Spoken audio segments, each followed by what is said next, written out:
In this video, we are going to make these beautiful brioche buns. This can be made as 8 burger-sized buns, or you can make them into half the size into 16 dinner rolls. It's a simple recipe, a few ingredients. I do have the recipe on my blog. I'll put the link in the description and you can print a PDF of the recipe. It's not a lot of hands-on time, so let's get started and I'll show you how I make these delicious rolls. I've pre-measured the dry ingredients, shelled the eggs, have the milk ready, and the butter.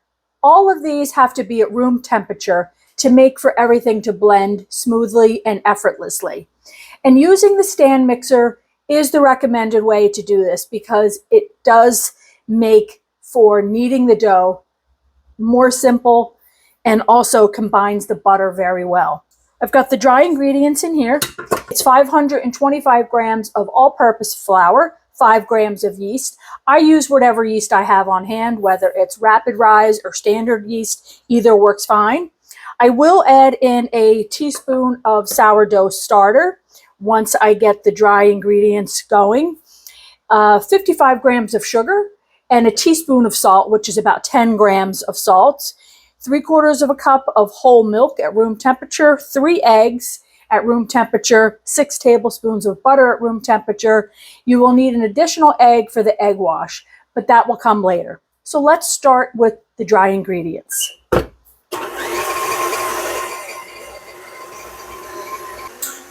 I add the eggs one at a time.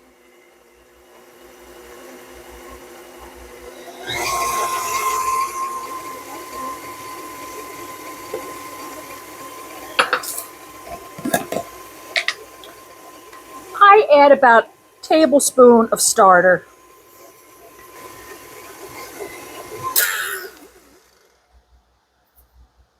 It just gives the recipe a little bit more oomph in the rising.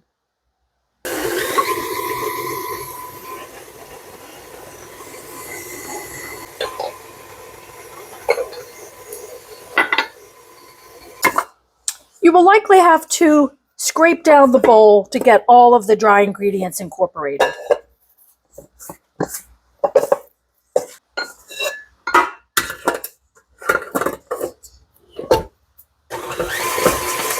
I leave this on medium and let this mix for 5 minutes. So after the first 5 minutes, go and take it off of the hook, scrape down the bowl. The dough is not smooth yet. You can see it still has like a rough texture to it. We're going to continue to knead this in the mixer for about 10 minutes because we want this to be smooth. And you'll see after the 10 minutes, it'll be smooth. That's when we add the butter. We're letting the mixer do all the work in this recipe. It's great. While that mixes, I take soft butter on a paper towel and I'm buttering a bowl because once this dough comes out of the mixer bowl, I'm putting it into this glass buttered bowl so that it can rise at room temperature. Here's how it's looking as it's mixing in the second round. The dough is getting smoother and shinier. I like to give it a scrape down. Now we're going to add in the butter pats one at a time and let them fully incorporate.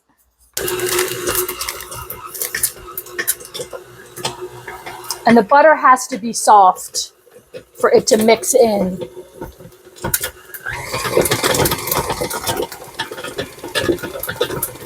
The butter tends to stick to the outside of the bowl initially.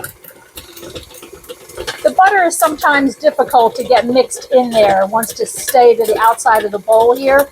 So I shut the mixer off and will stuff the butter down into the dough. So you might have to do that. So just keep an eye on it. The butter's going to work its way in there and we're going to keep this on the mixer for another 5 minutes. The dough is smooth now. It's very nice.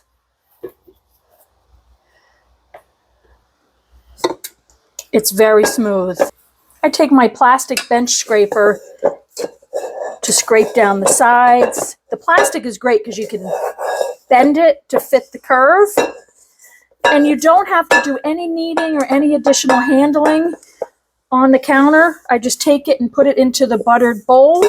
You don't have to fuss with it at all, but since I'm a little obsessive, I just make it into a neat ball here.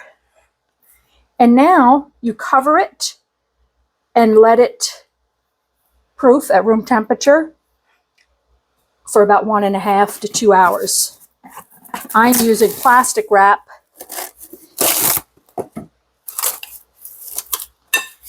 If you've seen any of my other videos, this is a heat mat, and it is extremely warm right now, but we have the air conditioning on, so it's about 70 degrees here in the kitchen. I have the heat mat on low, and I already have a sourdough here. I use this cake cover to keep that warm. So since I'm doing a second, I am using plastic wrap on this. So this will sit here for about 1.5 to 2 hours. We'll take a look on it. We want it to double in size. I thought I would just show you the dough up close. Let's see how nice and shiny that is. Looks great. Soft to the touch, but not sticking to my hands. It's been over an hour. I don't know exactly how long. How long it takes to double in size will depend on your room temperature. And this, you can see, has clearly doubled in size. So the bowl is buttered, and the dough comes out pretty quick. My dough weighs 1,032. So to make 8 equal rolls, it should be 129 grams per roll.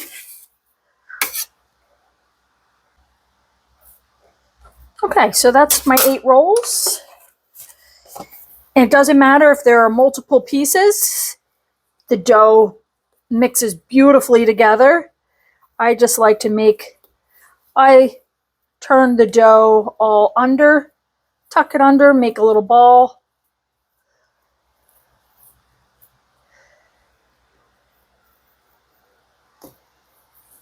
Do a little resistance like you would a sourdough loaf.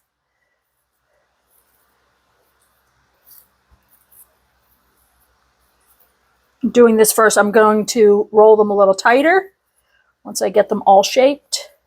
I'm going to make sure it's all tightly together and any seams are closed. And I just do a little resistance.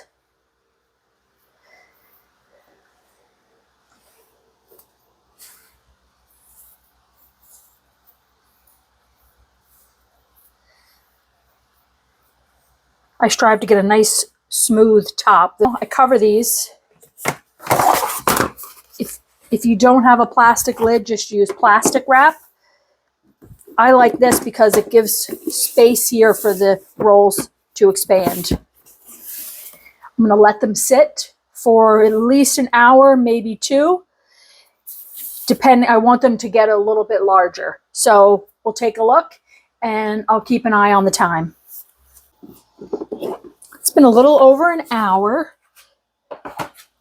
and the rolls look beautiful. For the most part, they kept their round shape, and I don't really want to fuss with them. So the nice thing about the irregular shape is they look homemade.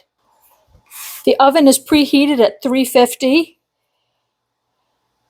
and the egg wash is what gives it that beautiful golden brown color. And I like to go all the way around and get the sides down to the baking sheet. You could coat these with some seeds, poppy seeds or sesame seeds. I typically don't. I just keep them simple. They're versatile with no seeds on top. The nice thing about these rolls is they're pretty consistent, and the ingredients are much healthier than what you buy at the grocery store. Brioche rolls. These have just the few ingredients that you saw, everything you can pronounce. So that is a win-win situation. It doesn't take a lot of time, hands-on time. It just takes, you have to be home to keep an eye on the rising. And I like to do the same day recipe like this so that you can, plan in the morning and you can have rolls in the evening.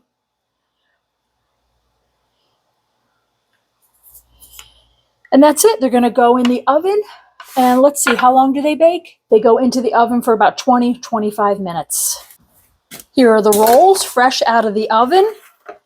Always pleased when they look this nice. So we're going to put them on the side here and let them cool on the wire rack. And then we will cut one open and see how they look. And check out the crumb. Look how glossy the rolls are. They are just beautiful. They are so soft. The color is pretty perfect. Now let's cut into one and see the crumb. I like to use a smooth knife when I'm cutting these rolls because they are so soft that I don't want to tear the crumb while I'm cutting it.